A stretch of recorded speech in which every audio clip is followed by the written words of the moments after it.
Good evening. My name is Odie and Hawkins, and once again, I'm reading from pieces of my work. Last year, we read from books. Oh, incidentally, this is Zola Salena-Hawkins behind the camera. If in case you hear a big booming voice, excuse me, it'll be coming from her. Of course. There you go. We have a little fun doing this. The readings are serious, but we don't want to take them too seriously. Like I said, last year I was reading from published novels. This year we decided to take shorter pieces. It seems that I have a whole trunk full of short stories, and well, I'm constantly adding to that. This evening I wanted to focus on two pieces of work that have something to do with Africa and the African diaspora. The first piece is called The African Connection, and the second piece is called Sugar Baby. And Sugar Baby, I'll give a brief explanation. When I went to Ghana in 1992, I was asking around casually who can remember when they had an ancestor taken away into slavery. I was living in a section of in Accra, called Osu. And nobody seemed to know anybody who had, and I thought that was kind of curious because they had family histories that dated back, for centuries. People knew who somebody's great-great-great-great-grandfather was. Something that was just alien for me. And then it happened that, well, I'll save it until I get to the story. The first piece is, I guess, more of an essay than a short story. It's called The African Connection. And it's just a theoretical thing. So it might be called a think piece. Someday, a world-class study should be made to give all of us a concrete psychological understanding of how the various African cultures, Yoruba, Igbo, Ashanti, Fanti, Ga, Ewe, Akan, Mandinka, and others, was forcefully filtered through so many foreign cultural prisms: British, Scotch, Welsh, Irish, Portuguese, Spanish, French, Dutch, during the Pan-African Holocaust, and yet retain the cores of their Africanity. One of the cores might be called the melanin factor. No matter how well we speak English, French, Portuguese, or Dutch, we are always aware that our various shades of darkness come from a common ancestral background. Dark skins are not a European legacy. Dr. Oscar Opaku of the University of Ghana at Legon suggested spirituality is another core. There are many people, both American and non-American, African and non-African, who would dispute what I'm saying, but I will continue to say it anyway. I believe that the African sense of the spiritual is largely responsible for Africans surviving the Holocaust. How else could one possibly explain how people locked into chattel slavery, animal slavery, could survive? The African Holocaust is of such a magnitude that it is immeasurable. How many were actually enslaved? How many died during the Middle Passage? How many were worked to death? We will never know. What we do know is that those who were enslaved have survived, and many are thriving. Incredibly, after such an ordeal, they were able to survive by appealing to one of the deepest fountains of spirituality in the world, African spirituality. In Cuba, they call it Santeria. in Trinidad, Shango, Venezuela, Tobago, Poco in Jamaica, and in Barbados, Boudon in Haiti. And I call it a masterpiece of African American public relations, the religion in the United States. The African sense of spirituality co-opted the demeaning Christianity that we were spoon-fed to make us docile, subservient. As you can see from a visit to any African American Christian church, we have taken what they gave us and turned it into something else. Despite this knowledge of being from the same mother, complete with the spiritual values that Mr. Opoku, Dr. Opoku speaks about, many people of African descent have weirdly stereotyped ideas about each other, brokered by the usual suspects. Jamaicans are clannish and stingy.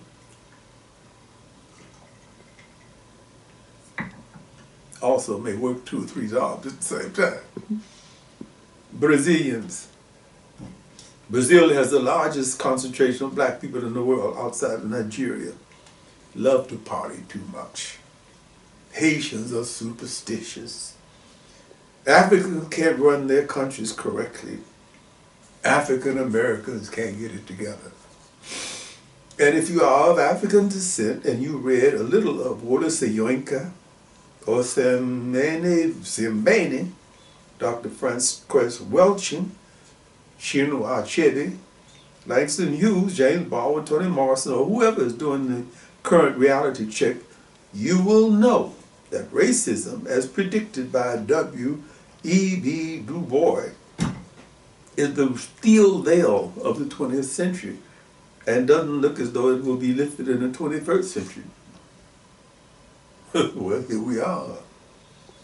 And if you are reading the daily newspapers, you are aware of the threats posed by global manifestations of racism, economic neo-colonialism in Africa, the rise of the right in Europe and America, violence everywhere. We will, of course, overcome neo-racism in much the same way that we overcame the old racism, by all of the means at our disposal. Our ability to fight a common enemy would be made stronger if we did 2 simple interwoven things. Continental Africans must become more aggressive in their appeals, alliances to Africans in the diaspora. No African country has ever opened a ministry of the diaspora. Jamaica even calls, "Come home, man." Why not Ghana, Nigeria, Angola?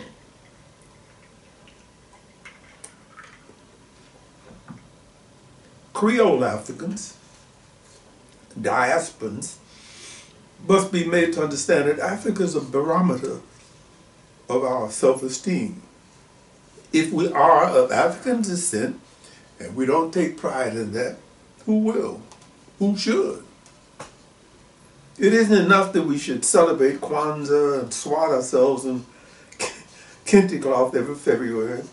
We must look at Africa as a place to invest time, study, energy, money, and soul. The rewards for both sides will be priceless.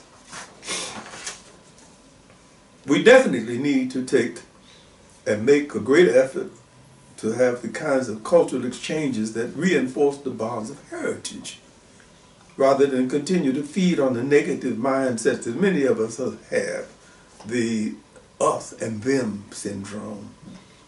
Mr. Ralph Vernon has suggested that it wouldn't be a bad idea to have at least 2 African daughters-in-law in every African-American family, or sons-in-law. And the same for every African family. Sadly, he admits it might be a bit more difficult to persuade many African Americans to move to Accra, Lagos, or Luanda.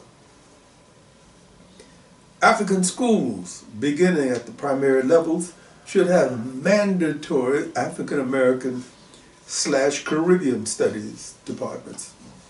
In most African schools, there is an appalling lack of knowledge and understanding of Africans in the diaspora.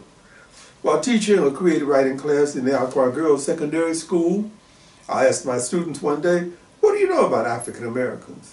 I assumed they knew something beyond Michael Jackson and Michael Jordan. They didn't know, as reflected on their innocent, puzzled faces. However, 3 days later, Aisha Muhammad came to class with a tattered history book written by an English guy. "In centuries past," the paragraph said, "many Africans from Ghana and other places on the west coast of Africa went to America to contribute their labor to the development of that country." I see Zola over there behind the camera mimicking somebody swimming somewhere. Went to America. Went to America? The words would chisel into my brain forever. On the other side of the ocean, African American parents and institutions must take a more aggressive stance in their quest for information about our ancestral homeland, ancient and present, and push the media to mail the envelope more frequently. Shamefully, many African American parents have little or no knowledge to pass on to our children because we have never made an effort to know anything about where we came from, where we were taken from. At the end of the day, the Pan-African Holocaust, one of the greatest tragedies to happen on earth, should leave every thoughtful person of African descent and others with a collective racial ori. As the proverb says, in order to be able to tell others who you are, you should know yourself. Ashe. Now, sugar baby.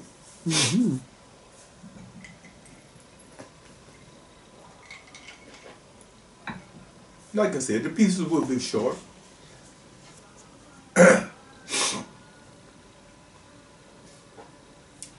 Even today, I cannot say what it was that drove my father to plunge his knife into the man's heart.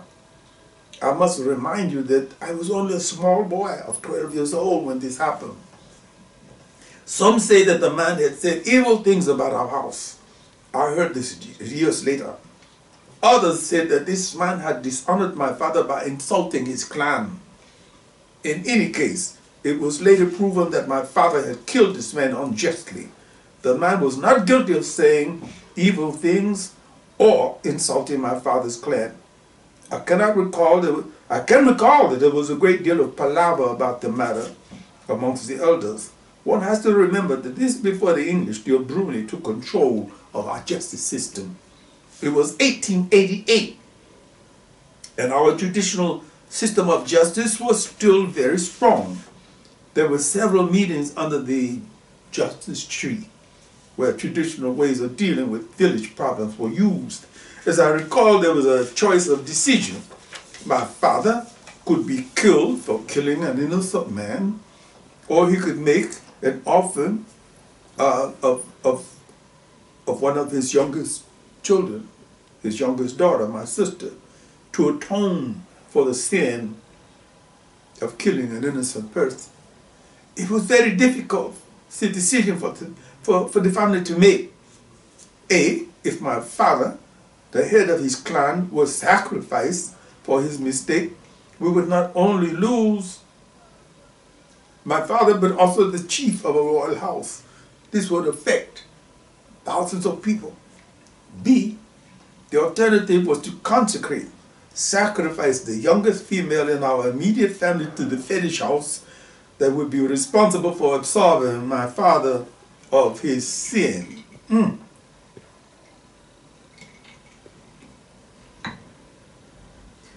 I would have to say that I was not in agreement with the idea of making Nana, my 10-year-old sister, a Trakosi. Well, what can I say about this matter? I was only 12 years old at the time, a small boy.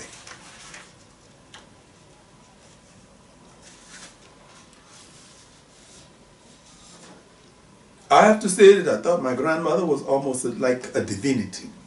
She didn't talk a lot often, but when she decided to speak, it was important to listen because whatever she said was important. She was the first one, way back in 1938, to really make me understand what slavery in Brazil meant. Listen to me closely, my grandson. Slavery means that you are taken from your family and forced to work for the benefit of others without pay. I was a slave. She said that so often I began to understand what she meant. After I understood what slavery meant, I asked her how she had become a slave. She told me, in Accra, Ghana, where I was born, I was a member of an Ewe royal house. We were not big, but our house and our clan was well known and respected. My mother was what the Ga people call an Impotahene, a war chief, a very unusual position for a woman. How she came to this position, I cannot say, but that was her position. With stew lands. As a modern day Brazilian, I remember, this was back in 1938, I had no idea what stew lands meant because I had no notion of what life in Africa was like or had been. Huh. Then she told me that she had been sold into slavery for a 50-pound bag of sweet salt, which is what they called refined sugar in those days. I didn't know what to think of such an outrageous thing. Ileana. My grandmother told me how she had been sold into slavery and had been brought to Bahia many times when I was growing up. I listened to her, you know, the way children listen to their elders without really paying too much attention. I had to be honest and say that Enrique paid much more attention than I did. That is, when I was 15 or so, back in 1938, that I realized she was saying something very serious and very important. A decision was made, she said, in order for my father to atone for the unjust killing of another human being, I was going to be sacrificed. I was going to a fetish house as a trakosi. What is a trakosi? I asked her. It took her a few minutes to answer my question. Ileana, my granddaughter, I don't want you to misunderstand, so I must answer your question very carefully. A trakosi is someone who becomes repayment for a blood debt or spiritual debt. The woman becomes a spiritual payment for a wrong. The female, always the female, is required to become a household member of the fetish house that forgives the guilty one for his crime. The trakosi becomes a spiritual hostage and her descendants. It's like the caste system in India. Once you become a trakosi, your children are trakosi, and so on and so forth. Mm.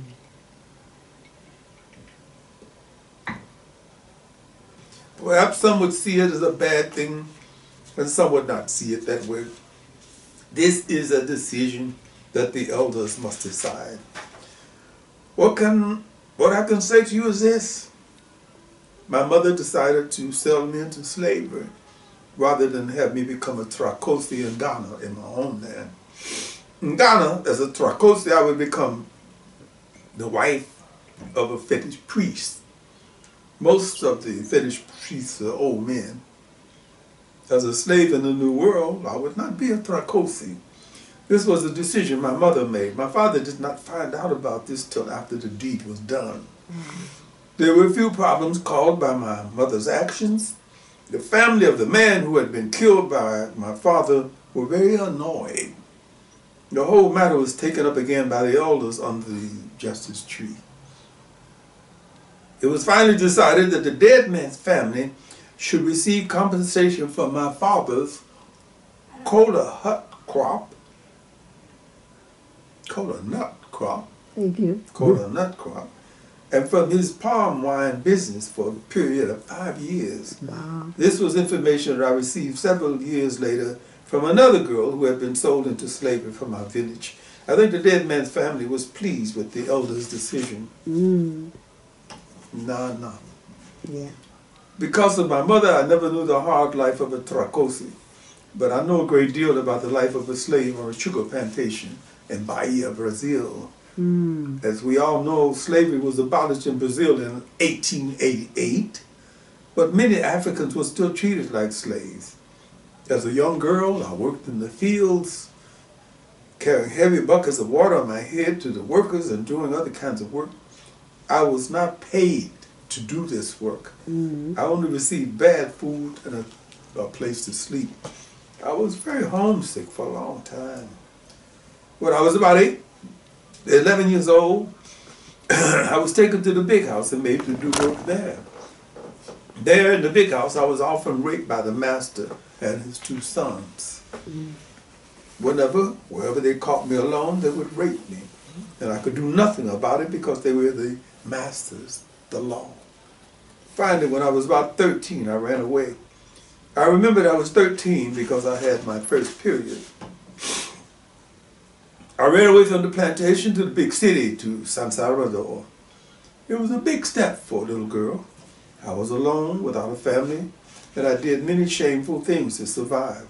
Sometimes I stole food, and there were times when I sold my body for food. Fortunately, thanks to the blessings of Eshu, I came under the wing of a powerful Maida Santos. She saved my life by bringing me into her terreiro, her shrine house. I became a devoted member of her terreiro, a daughter of Yemaya. And it was there, when I was 15 or 16, that I met Juizo, your grandfather. Juizo, which means look out.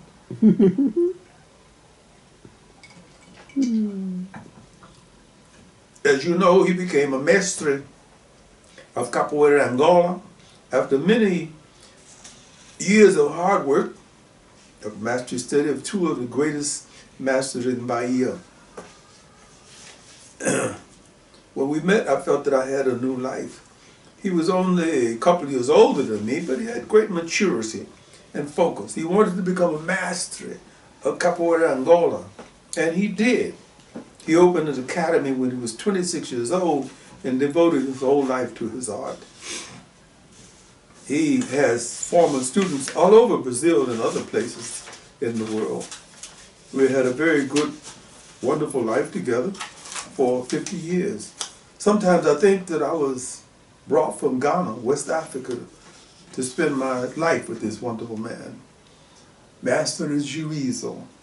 Diorisha be praised. Yes, of course, over the years, I thought a lot about my mother, my father, my brother, but they became shadows in my mind, and they remain shadows. I have lived my whole life in Bahia. My world is here, and I would like to return to Ghana when I die. 5 years ago, Enrique, the grandson, and Iliana, the granddaughter of Nana, made a memorial trip to our ancestral village to take the ashes of their grandmother back home. They were very pleased to find several of the oldest people who could remember the girl who had been sold for a 50-pound bag of sugar. And that's the end of the short story of Sugar Baby. Wow. Kind of convoluted, but different. Yes, I like both of those stories. And the first story, it is amazing the different ways that people are made prejudiced toward one another. Yes. Okay, they talk about Asians, they talk about Native Americans, and most of the people who do the talking probably have never met a person from that. What do they know about you? Right, Yeah. Right, they don't know. Just, keep, putting forth the fictitious statements, because you can find good people in all cultures and bad people in all cultures. You're so right. You're so right. Yeah. I mean, I think that's one of the really wonderful things I think about you, because I think you have that quality or that trait to a larger degree than I do for whatever reason. And that is to accept people when you meet them on their own terms. If they come to you with good feeling and, good attitude and good vibe, then, you know, you... I think it comes from the mother-sister trait that many of us women have. That, you know, when you're carrying a child, you don't know if your child will be born healthy. You don't know if the child will be born with two heads or what. But you know in your heart that you will love that child, no matter how the child is born. Okay, here you get into something that I think is very deep, because the idea of having family vibes and genes and DNA substantiate your feeling of other people toward other people. I could say that I came from the exact opposite. I came from people who were suspicious, who were very clannish, and, you know, didn't accept strangers and didn't accept strange ideas or strange food. I've told you the story about coming home with something like eggplants, cauliflower. Yeah, cauliflower. To my auntie's, where I was still living, and she wouldn't accept that. She said that's something that they eat. Right. In this case, since we live on this side of the street, and the Italians live on the other side, they had food that they call eggplants or cauliflower. It's cauliflower, yeah. But I like your family's attitude better. I like your attitude better. Thank you, my love. I'd like to say that I'm like the people I came from. But yet you created Aziz. Well, that's out there. We should live in a more perfect world, and hopefully we'll get to it, but it won't be in the next reading. It'll continue into another direction. Your website is www.odiehawkins.com, and just Google Odie Hawkins to see the variety items which he has created. Hey, nice, good to be with you this evening. Likewise, my love. Good to be with you this evening. Okay. See you later. Next Tuesday. Miss. Hi, Alfred. Somebody's got to ask me, what is that? Read Lady Bliss. Oh. Ciao. Ciao.